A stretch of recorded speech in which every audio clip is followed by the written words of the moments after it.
Hello everyone guys, कैसे हैं आप लोग। उम्मीद करता हूं सब बढ़िया होंगे। सो गाइस, इन्वेस्टो प्राइड के एक ब्रांड न्यू वीडियो में आप लोगों का फिर से स्वागत है। एंड गाइस, आज के इस वीडियो में हम लोग बात करने वाले हैं ऐसे म्यूचुअल फंड के बारे में जो कि अपने अपने कैटेगरी में काफी शानदार तरीके से परफॉर्म कर रहा है। और गाइस, ये म्यूचुअल फंड ऐसा है जो कि अपनी कैटेगरी में टॉप क्लास का है, यानी कि काफी well established mutual fund scheme है। तो आपको डरने की तो जरूरत बिल्कुल भी नहीं है। वहीं गाइज, अगर आपके मन में कोई डाउट है, कोई क्वेश्चन है, तो कमेंट सेक्शन में पूछ लीजिए। एंड गाइज, अगर आप चाहते हैं कि मैं आपका म्यूचुअल फंड पोर्टफोलियो को रिव्यू करूं, देन आप अपना पोर्टफोलियो कमेंट सेक्शन में मेंशन कर सकते हैं। तो चलिए गाइज, स्टार्ट करते हैं आज का video. But guys, video start करने से पहले फटाफट कर दीजिए इस वीडियो को लाइक। एंड गाइज, आपने चैनल को अभी तक सब्सक्राइब नहीं किया हुआ है, देन प्लीज सब्सक्राइब कीजिए चैनल को। साथ के साथ गाइस, नोटिफिकेशन बेल ऑन करके ऑल पे क्लिक कर लीजिएगा, ताकि जब भी इस चैनल पे वीडियो लेके आऊंगा, सारे ही वीडियो का नोटिफिकेशन आपको मिलता रहेगा। बात करें फ्लेक्सी का फंड का, तो यहाँ पे भी मैंने दो फंड चूज करा हुआ है फ्लेक्सी के कैटेगरी से। पहला फंड है आपका एचडीएफसी फ्लेक्सी का फंड, दूसरा फंड है यहाँ पे आपका पराग पारिक फ्लेक्सी का फंड। एंड गाइस, इन दोनों फंड्स को भी मैं कंपेयर करने वाला हूँ इसकी कैटेगरी एवरेज से। तो सबसे पहले बात करते हैं गाइस हिस्टोरिकल रिटर्न का। तो लास्ट 1 ईयर में एचडीएफसी फ्लेक्सी का फंड का जो रिटर्न है जो निकल के आ रहा है यहाँ पे आपका 44.58% का। पराग पारिक फ्लेक्सी का फंड का लास्ट 1 ईयर का रिटर्न की बात करें तो निकल के आ रहा है यहाँ पे आपका 38.93% का।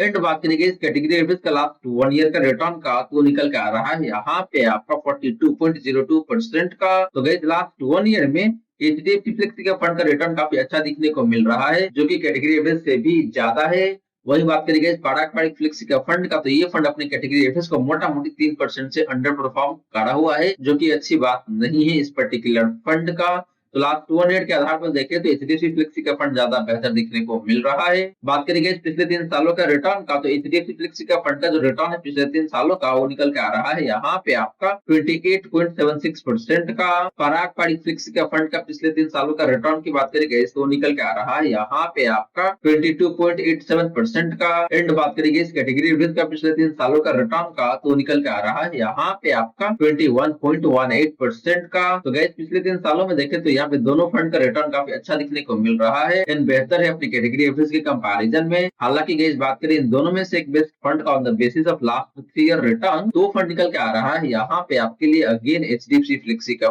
फंड गाइस, जिसने आपको मोटा मोटी 29% के आसपास का रिटर्न बना के दिया हुआ है पिछले 3 सालों में। बात करिए गाइस पिछले 5 सालों का रिटर्न का, तो एचडीएफसी फ्लेक्सी का फंड का जो रिटर्न है पिछले 5 सालों का, वो निकल के आ रहा है यहाँ पे आपका 20.31% का। पराग पारिक फ्लेक्सी का फंड का पिछले 5 सालों का रिटर्न की बात करिए तो निकल के आ रहा है यहाँ पे आपका 23.85% का। एंड बात करिए इस कैटेगरी एवरेज का पिछले 5 सालों का रिटर्न का, तो निकल के आ रहा है यहाँ पे आपका 18.49% का। तो गाइस, पिछले 5 सालों में देखें तो यहाँ पे दोनों फंड का रिटर्न अपनी कैटेगरी एवरेज से बेहतर दिखने को मिल रहा है। लेकिन बात करिए इन दोनों में से एक बेस्ट फंड का on the basis of last 5 year return, दो फंड निकल के आ रहा है यहाँ पे आपके लिए पराग पारिक फ्लेक्सी का फंड, जिसने आपको मोटा मोटी 24% का रिटर्न बना के दिया हुआ है पिछले 5 सालों में। तो गाइस, ये रही बात आपका इन दोनों ही फ्लेक्सी का फंड का हिस्टोरिकल रिटर्न का। और यहाँ पे देखें तो ये दोनों फंड काफी अच्छा परफॉर्म कर रहा है हर एक टाइम फ्रेम में, और सारे टाइम फ्रेम में इन दोनों ही फंड्स ने अपनी कैटेगरी एवरेज को काफी अच्छे खासे मार्जिन से बीट करा हुआ है। हालांकि लास्ट 1 ईयर में पराग पारिक फ्लेक्सी का फंड ने अंडर परफॉर्म किया हुआ है अपने कैटेगरी एवरेज को मोटा मोटी 3% से। लेकिन इसके अलावा अगर बात करते हैं पिछले 3 सालों का या फिर पिछले 5 सालों का, तो यहाँ पे पराग पारिक फ्लेक्सी का फंड का रिटर्न काफी अच्छा दिखने को मिल रहा है। सिमिलरली आपका एचडीएफसी फ्लेक्सी का फंड का भी रिटर्न देखें तो अक्रॉस की टाइम फ्रेम काफी बेहतरीन दिखने को मिल रहा है। तो दोनों फंड काफी अच्छा फंड है और दोनों फंड का भी पैरेटिव्स देखें तो काफी अच्छा दिखने को मिलता है। तो आप अपने रिस्क के अकॉर्डिंग दोनों में से किसी एक फंड के साथ जा सकते हैं। लेकिन गाइस, रिस्क लेवल कैसा है इन दोनों फंड का, वो भी देखना जरूरी है यहाँ पे। तो बात कर लेते हैं इन दोनों ही फंड्स का कैप्चर रेशियो का। तो सबसे पहले बात करते हैं आपका मैक्सिमम ड्रॉ डाउन का। तो एचडीएफसी फ्लेक्सी का फंड का जो मैक्सिमम ड्रॉ डाउन है गाइस, जो निकल के आ रहा है यहाँ पे आपका 5.82% का, यानी कि एक पर्टिकुलर टाइम फ्रेम में इस फंड ने मोटा मोटी 6% का गिरावट दिखाया हुआ है मैक्सिमम। बात करेंगे इस पराग पारिक फ्लेक्सी का फंड का मैक्सिमम ड्रॉ डाउन का, तो निकल के आ रहा है यहाँ पे आपका 14% का, यानी कि पराग पारिक फ्लेक्सी का फंड ने एक पर्टिकुलर टाइम फ्रेम में मोटा मोटी 14% का गिरावट दिखा चुका है। एंड बात करेंगे इस कैटेगरी एवरेज का मैक्सिमम ड्रॉ डाउन का तो निकल के आ रहा है यहाँ पे आपका 10.32% का। तो गाइस मैक्सिमम ड्रॉ डाउन के मामले में देखें तो यहाँ पे आपका जो एचडीएफसी फ्लेक्सी का फंड, ये फंड ज्यादा बेहतर दिखने को मिल रहा है, क्योंकि एक फंड का मैक्सिमम ड्रॉ डाउन जितना कम होता है उतना ही बेहतर माना जाता है। गाइस बात करेंगे अपसेट रेशियो का तो एचडीएफसी फ्लेक्सी का फंड का जो अपसेट रेशियो है जो निकल के आता है यहाँ पे आपका 107 का। पराग पारिक फ्लेक्सी का फंड का अपसेट रेशियो की बात करेंगे तो निकल के आ रहा है यहाँ पे आपका 100 का। एंड बात करेंगे इस कैटेगरी एवरेज का अपसेट रेशियो का तो निकल के आ रहा है यहाँ पे आपका 93 का। तो गाइस अपसेट रेशियो के मामले में भी देखें तो यहाँ पे एचडीएफसी फ्लेक्सी का फंड का अपसेट रेशियो काफी बेहतरीन दिखने को मिल रहा है 107 का। इसका मतलब यही है कि जब मार्केट काफी तेजी में रहता है तो उस केस में ये फंड अपने बेंचमार्क इंडेक्स को काफी अच्छे खासे मार्जिन से बीट करता है। वही बात करें पराग पारिक फ्लेक्सी का फंड का तो ये फंड अपना जो बेंचमार्क इंडेक्स है उसके आसपास में ही परफॉर्म करके आपको देता है। बात करेंगे इस डाउनसाइड रेशियो का तो एचडीएफसी फ्लेक्सी का फंड का जो डाउनसाइड रेशियो है जो निकल के आता है यहाँ पे आपका 61 का। पराग पारिक फ्लेक्सी का फंड का डाउनसाइड रेशियो की बात करेंगे तो निकल के आ रहा है यहाँ पे आपका 71 का। एंड बात करेंगे इस कैटेगरी एवरेज का डाउनसाइड रेशियो का तो निकल के आ रहा है यहाँ पे आपका 92 का। तो गाइस डाउनसाइड रेशियो के मामले में देखें तो यहाँ पे दोनों फंड का डाउनसाइड रेशियो अपनी कैटेगरी एवरेज से कम दिखने को मिल रहा है, जो कि अच्छी बात है। लेकिन गाइस बात करें इन दोनों में से एक बेस्ट फंड का on the basis of downside ratio तो वो फंड निकल के आ रहा है यहाँ पे अगेन आपके लिए एचडीएफसी फ्लेक्सी का फंड जिसका डाउनसाइड रेशियो 61 का, जो कि इन दोनों में सबसे कम है। इसका मतलब यही है कि जब मार्केट में तेज गिरावट आएगी तो उस केस में ये फंड कम गिरावट दिखाएगा in comparison with Parag Parikh flexi का फंड या फिर कैटेगरी एवरेज के। तो गाइस ये रही बात आपका इन दोनों ही फ्लेक्सी का फंड का हिस्टोरिकल रिटर्न का एंड कैप्चर रेशियो का। और जहां पे देखें तो ओवरऑल एचडीएफसी फ्लेक्सी का फंड मुझे ज्यादा बेहतर दिखने को मिल रहा है, क्योंकि इस फंड का performance across the time frame काफी बेहतरीन है एंड अपनी कैटेगरी एवरेज को भी बीट करा हुआ है। एंड इस फंड का कैप्चर रेशियो भी देखें तो सबसे बेहतरीन दिखने को मिल रहा है इन दोनों में। वो चाहे बात करें आप मैक्सिमम ड्रॉ डाउन का या फिर अपसेट रेशियो का या फिर डाउनसाइड रेशियो का, कहने का मतलब यही है कि ये फंड आपको रिटर्न भी ज्यादा बना के देता है और जब मार्केट में तेज गिरावट आती है तो उसके ये फंड गिरता भी कम है पराग पारिक फ्लेक्सी का फंड के कंपैरिजन में।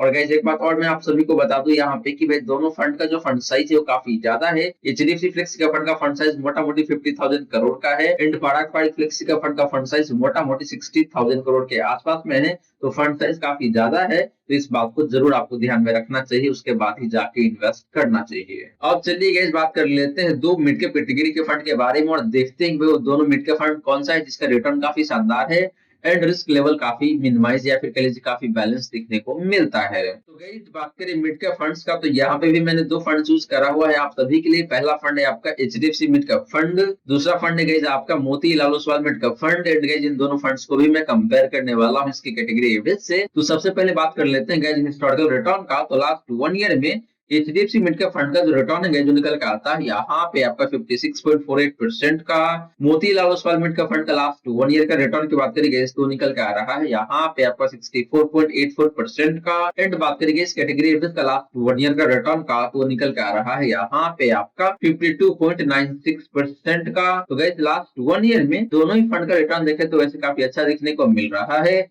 लेकिन बात करेंगे जिन दोनों में से एक बेस्ट फंड का on the basis of last 1 year return तो फंड निकल के आ रहा है यहाँ पे आपके लिए Motilal Oswal mid cap fund की। बात करेंगे इस पिछले 3 सालों का रिटर्न का तो एचडीएफसी मिड कैप फंड का जो रिटर्न है पिछले 3 सालों का वो निकल के आ रहा है यहाँ पे आपका 30.81% का। Motilal Oswal mid cap fund का पिछले 3 सालों का रिटर्न की बात करेंगे तो निकल के आ रहा है यहाँ पे आपका 39.4% का। एंड बात करेंगे इस कैटेगरी एवरेज का पिछले 3 सालों का रिटर्न का तो निकल के आ रहा है यहाँ पे आपका 26.61% का। तो गैस पिछले 3 सालों में भी देखें तो यहाँ पे दोनों ही फंड का रिटर्न काफी अच्छा दिखने को मिल रहा है। लेकिन बात करेंगे इन दोनों में से एक बेस्ट फंड का on the basis of last 3 year return तो फंड निकल के आ रहा है यहाँ पे आपका Motilal Oswal mid cap fund जिसने आपको मोटा मोटी 39.5% का रिटर्न बना के दिया हुआ है पिछले 3 सालों में भी। बात करेंगे पिछले 5 सालों का रिटर्न का तो एचडीएफसी मिड कैप फंड का जो रिटर्न है पिछले 5 सालों का वो निकल के आता है यहाँ पे आपका 24.56% का। Motilal Oswal mid cap fund का पिछले 5 सालों का रिटर्न की बात करेंगे तो निकल के आ रहा है यहाँ पे आपका 28.3% का। एंड बात करेंगे इस कैटेगरी एवरेज का पिछले 5 सालों का रिटर्न का तो निकल के आ रहा है यहाँ पे आपका 23.68% का।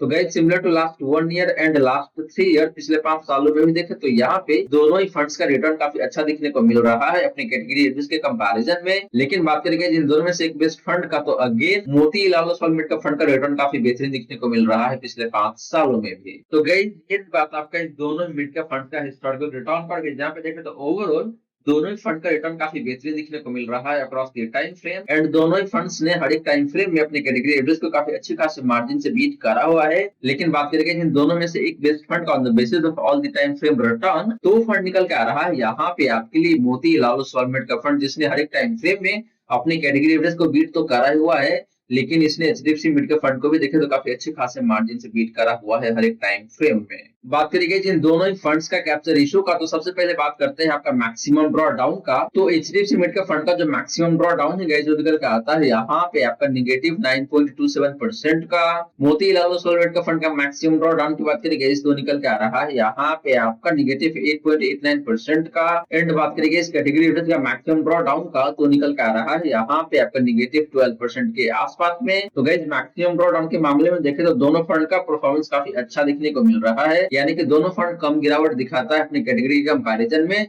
जब मार्केट में काफी तेज गिरावट आती है। तो हालांकि बात करेंगे जिन दोनों में से एक बेस्ट फंड का, तो फंड निकल के आ रहा है यहाँ पे आपका मोतीलाल ओसवाल मिड का फंड, जिसका मैक्सिमम ड्रॉ डाउन दोनों में सबसे कम दिखने को मिल रहा है। बात करेंगे अपसेट रेशियो का, तो एचडीएफसी मिड का फंड का जो अपसेट रेशियो है जो निकल के आता है यहाँ पे आपका 98 का। मोतीलाल ओसवाल मिड का फंड का अपसेट रेशियो की बात करेंगे तो निकल के आ रहा है यहाँ पे आपका 104 का। एंड बात करेंगे इस कैटेगरी एवरेज का अपसेट रेशियो का, तो निकल के आ रहा है यहाँ पे आपका 89 का। तो गाइस दोनों ही फंड का अपसेट रेशियो काफी अच्छा दिखने को मिल रहा है, एंड 100 के आसपास में है या फिर उसके ऊपर है। इसका मतलब यही है कि दोनों फंड का रिटर्न अच्छा रहता है अपने बेंचमार्क इंडेक्स के कंपैरिजन में जब मार्केट में तेजी रहता है। तो लेकिन बात करेंगे जिन दोनों में से एक बेस्ट फंड का on the basis of upside ratio, तो फंड निकल के आ रहा है यहाँ पे आपके लिए मोतीलाल ओसवाल मिड का फंड, जिसका अपसाइड रेशियो 104 का है। बात करेंगे इस डाउनसाइड रेशियो का, तो एचडीएफसी मिड का फंड का जो डाउनसाइड रेशियो है जो निकल के आता है यहाँ पे आपका 69 का। मोतीलाल ओसवाल मिड का फंड का डाउनसाइड रेशियो की बात करेंगे तो निकल के आ रहा है यहाँ पे आपका 44 का।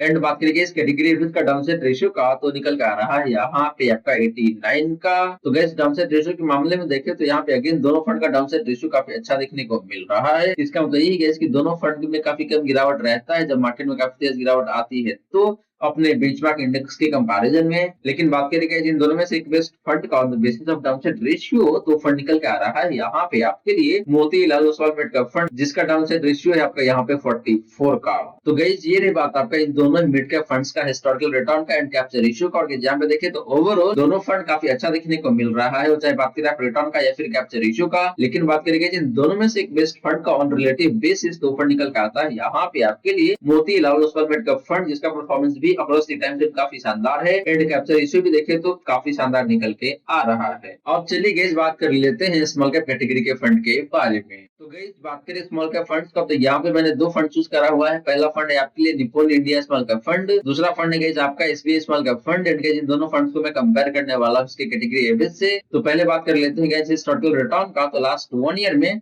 निप्पॉन स्मॉल कैप फंड का जो रिटर्न है जो निकल के आ रहा है यहाँ पे आपका 60.3% का। एसबीआई स्मॉल कैप फंड का लास्ट 1 ईयर का रिटर्न की बात करेंगे तो निकल के आ रहा है यहाँ पे आपका 41.9% का।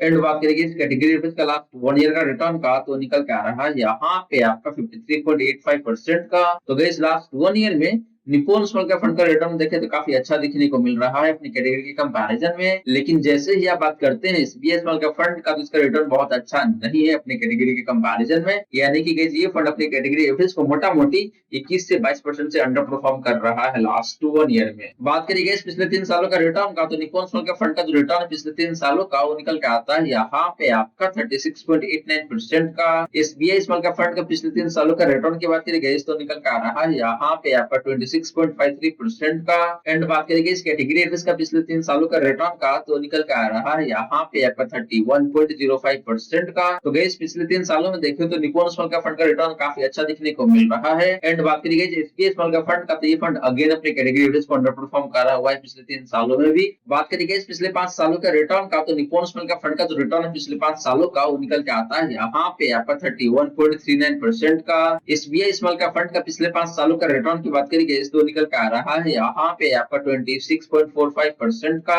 एंड बात करेंगे इस कैटेगरी एवरेज का पिछले 5 सालों का रिटर्न का, तो निकल के आ रहा है यहाँ पे आपका 27.66% का। तो गाइस पिछले 5 सालों में भी देखें तो यहाँ पे एसबीआई स्मॉल कैप फंड ने अपने कैटेगरी एवरेज को मोटा मोटी 1% से अंडर परफॉर्म करा हुआ है। लेकिन बात करिए इस निप्पॉन स्मॉल कैप फंड का, तो इसका रिटर्न देखें तो पिछले 5 सालों में भी काफी अच्छा दिखने को मिल रहा है, 31 से लेकर 31.5% के आसपास में। तो गाइस ये रही बात आपका इन दोनों ही स्मॉल कैप फंड्स का हिस्टोरिकल रिटर्न का। और यहाँ पे देखें तो अक्रॉस द टाइम से निप्पॉन स्मॉल कैप फंड का परफॉर्मेंस काफी बेहतरीन दिखने को मिल रहा है। एंड जैसे ही आप बात करते हैं एसबीआई स्मॉल कैप फंड का, तो ये फंड काफी खराब परफॉर्म कर रहा है सारे टाइम फ्रेम में। तो ये फंड तो मुझे बिल्कुल भी अच्छा नहीं लग रहा है अगर आप बात करते हैं हिस्टोरिकल रिटर्न का। तो बात करिए इस कैप्चर रेशियो का, तो पहले बात करते हैं आपका मैक्सिमम ड्रॉ डाउन का।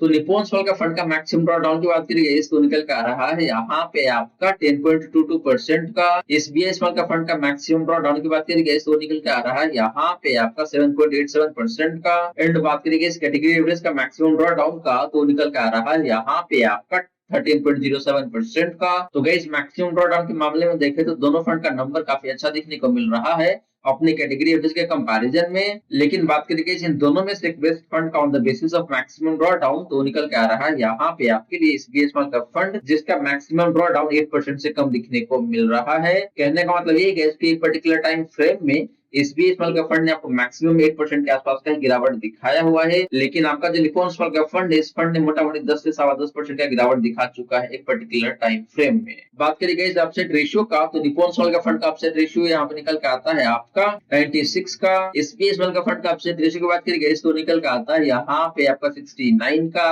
एंड बात करिए इस कैटेगरी एवरेज का अपसेट रेशियो का, तो निकल के आता है यहाँ पे आपका 83 का। तो गाइस अपसेट रेशियो के मामले में देखें तो यहाँ पे एसबीआई स्मॉल कैप फंड का अपसेट रेशियो बेहद ही खराब दिखने को मिल रहा है। इसका मतलब ये केस कि जब मार्केट काफी तेजी में रहता है तो उस केस में ये फंड बहुत अच्छा परफॉर्म नहीं करता है। लेकिन बात करेंगे निप्पॉन स्मॉल कैप फंड का, तो इसका अपसेट रेशियो मोटा मोटी 100 के आसपास में दिखने को मिल रहा है। तो ये फंड अपना जो बेंचमार्क इंडेक्स है उसके आसपास में ही परफॉर्म करके आपको देता है जब मार्केट में काफी तेजी रहता है, तो या फिर उससे बेहतर भी परफॉर्म करके देता है। बात करेंगे इस डाउनसाइड रेशियो का, तो निप्पॉन स्मॉल कैप फंड का जो डाउनसाइड रेशियो है जो निकल के आता है यहाँ पे आपका 56 का। एसबीआई स्मॉल कैप फंड का डाउनसाइड रेशियो की बात करेंगे तो निकल के आ रहा है यहाँ पे आपका 41 का। एंड बात करेंगे इस कैटेगरी एवरेज का डाउनसाइड रेशियो का, तो निकल के आता है यहाँ पे आपका 65 का। तो गाइस दोनों फंड का डाउनसाइड रेशियो काफी अच्छा देखने को मिल रहा है अपनी कैटेगरी एवरेज के कंपैरिजन में। लेकिन बात करेंगे जिन दोनों में से एक बेस्ट फंड का on the basis of downside ratio, तो फंड निकल के आता है यहाँ पे आपके लिए SBI small cap fund guys, जिसका डाउनसाइड रेशियो 41 का ही। इसका मतलब यही है कि ये फंड काफी कम गिरावट दिखाता है जब मार्केट में काफी तेज गिरावट आती है, तो अपने बेंचमार्क इंडेक्स के कंपैरिजन में। तो गाइस ये रही बात आपका इन दोनों स्मॉल कैप फंड्स का हिस्टोरिकल रिटर्न का एंड डिफरेंट कैप्चर रेशियो का। और गाइस यहाँ पे देखें तो overall Nippon small cap fund काफी अच्छा दिखने को मिल रहा है दोनों ही केस में, होता है बात करें आप रिटर्न का या फिर कैप्चर रेशियो का। लेकिन गाइस एक बात मैं यहीं पे क्लैरिफाई कर दूं कि दोनों ही फंड में सिर्फ और सिर्फ एसआईपी ही अलाउड है, लमसम अलाउड नहीं है। तो गाइस आशा करता हूं जितनी भी बातें मैंने बताने की कोशिश किया है सारी की सारी बातें आपको समझ में आ गया होगा। मन में अगर कोई डाउट है, कोई क्वेश्चन है तो कमेंट सेक्शन में पूछ लीजिए। वहीं गाइस वीडियो अच्छी लगी हो या फिर वीडियो थोड़ा सा भी हेल्पफुल हो आप सभी को, देन प्लीज वीडियो को लाइक करके अप्रिशिएट करें। एंड गाइस आपने चैनल को अभी तक सब्सक्राइब नहीं किया हुआ है देन प्लीज सब्सक्राइब कीजिए चैनल को। साथ के साथ गाइस नोटिफिकेशन बेल ऑन करके ऑल पे क्लिक कर लीजिएगा, ताकि जब भी इस चैनल पे वीडियो लेके आऊंगा सारे ही वीडियो का नोटिफिकेशन आपको मिलता रहेगा। So guys thank you so much for watching this video. मिलते हैं अगले वीडियो में। जय हिंद, जय भारत।